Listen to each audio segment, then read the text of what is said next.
Assalamualaikum warahmatullahi wabarakatuh. Selamat pagi semua teman-teman. Ohayo gozaimasu. Saya Muhammad Yusuf. Saat ini saya tinggal di Tokyo, Jepang. Dan saya di Jepang berprofesi sebagai perawat. Dan saat ini bekerja di rumah sakit. Tahun ini adalah tahun yang ke-12 saya di Jepang. Untuk itu saya coba memberanikan diri. Saya coba berbagi kait pengalaman saya selama di Jepang dan kenapa saya memilih profesi menjadi perawat, dan juga hal-hal yang terkait dengan perawat di Jepang. Kenapa saya mengupload video ini? Ini berdasarkan banyaknya pertanyaan-pertanyaan yang suka masuk ke Instagram atau juga di YouTube atau juga di email gitu ya, terkait dengan perawat di Jepang, terutama buat adik-adik yang sekarang masih SMA atau sedang kuliah gitu ya. Dan mudah-mudahan video ini bermanfaat. Oke teman-teman, sebelum lanjut melihat video ini, ada baiknya di like and subscribe. Oke, yoroshiku onegaishimasu. Pertama, kenapa tertarik menjadi perawat? Nah, ini sebetulnya pertanyaan klasik yang sulit dijawab gitu ya.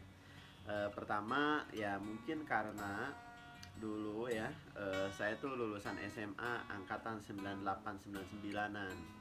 Mungkin teman-teman tahu ya, pada periode 98-99 itu Indonesia mengalami krisis ekonomi. Jatuhnya Orde Baru.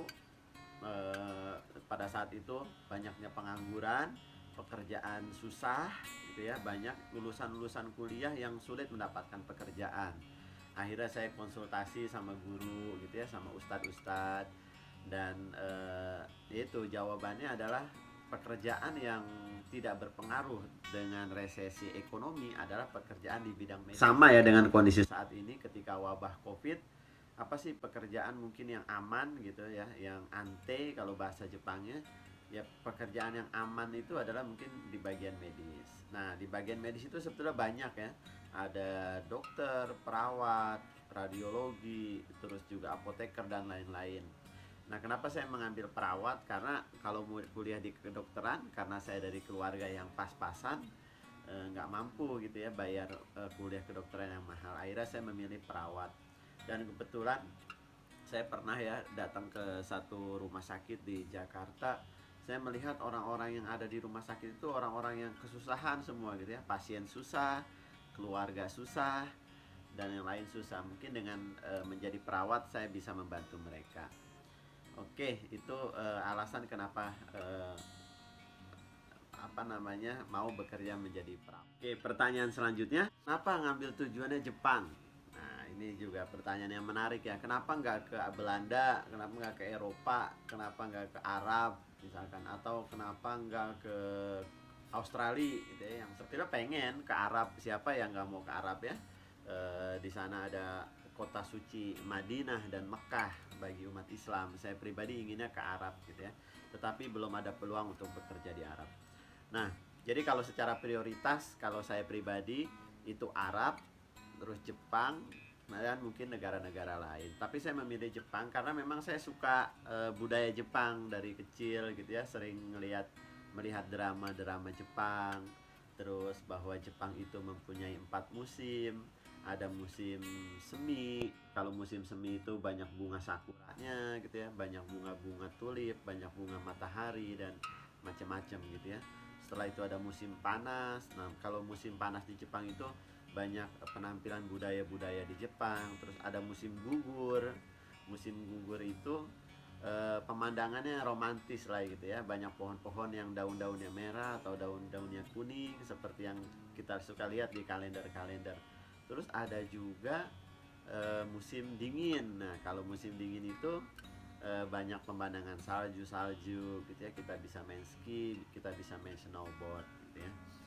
Nah, pengiriman perawat ke Jepang gitu ya, ada dua jenis.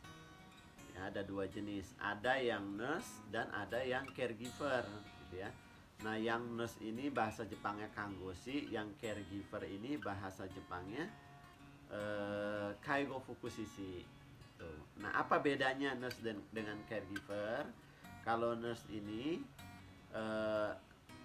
bisa dari lulusan D3 keperawatan dan S1 keperawatan, baik yang S1 tanpa profesi maupun yang S1 dengan profesi ya. Tetapi harus ada pengalaman kerja selama 2 tahun.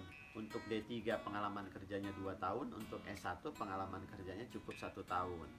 Nah, kalau yang caregiver baru lulus tanpa ada pengalaman kerja pun sudah bisa bekerja menjadi caregiver. Seperti itu ya. Nah, terus nanti perbedaannya itu di tempat kerja. Kalau yang nurse bekerjanya di rumah sakit, kalau yang caregiver bekerjanya di pelayanan lansia, atau di Indonesia mungkin sering disebut dengan panti jompo, tapi mungkin agak berbeda ya dengan panti jompo. Nah, terus nanti isi pekerjaannya juga berbeda ya. Kalau yang nurse itu yang di rumah sakit sama persis seperti pekerjaan-pekerjaan perawat Indonesia yang ada di rumah sakit gitu ya, yang di Indonesia. Nah, kalau caregiver mungkin ada batasan-batasan, tidak bisa melakukan tindakan invasif ke pasien, tidak bisa infus, tidak bisa ambil darah gitu ya, tidak bisa nyuntik dan sebagainya. Mungkin hanya di kebutuhan dasar manusia. Seperti itu. Nah, terus nanti mungkin ada perbedaannya lagi di gaji gitu ya, di jenjang keprofesian dan sebagainya. Nah, gitu. Nah, terus itu kan dua ya, ada nurse dan ada caregiver. Nah, nanti yang caregiver ini, program ini dibagi dua lagi. Ada yang lewat jalur pemerintah, ada yang lewat jalur swasta. Nah, ini yang jalur swasta ini yang baru ya, yang baru sekitar 2 tahun atau 1 tahun belakangan ini. Nah, apa bedanya yang dari jalur pemerintah dan dari jalur swasta? Salah satu perbedaannya, syaratnya, kalau yang dari jalur pemerintah itu harus lulusan D3 keperawatan minimal. Ya, S1 juga boleh tentunya, S1 keperawatan. Tapi kalau yang caregiver jalur swasta, itu yang disebut dengan programnya namanya Gino, Tokutei Gino, itu boleh dari lulusan SMA di Indonesia atau SMK di Indonesia juga boleh, atau lulusan dari fakultas lain atau profesi lain juga boleh. Tetapi ada syarat, harus memiliki kemampuan bahasa Jepang minimal N4 kalau nggak salah ya. Kalau salah mungkin N5. Oke, seperti itu. Itu jadi jenis-jenis pekerjaan perawat yang ada di Jepang.